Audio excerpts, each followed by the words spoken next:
මහන්සිද?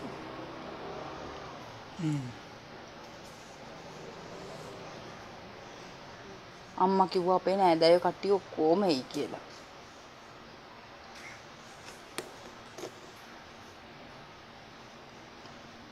මගේ මාළෙත් හොඳටම කළු වෙලා. දාන් යන්න හේකුත් නැහැ.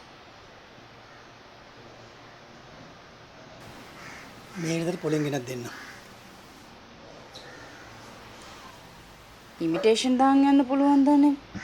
අපේ නෑදෑයෝ ඔක්කොම එන තැනකට.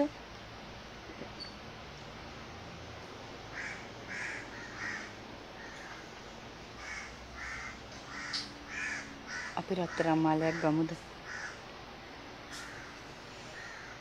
මට පිස්සුද නෑමි.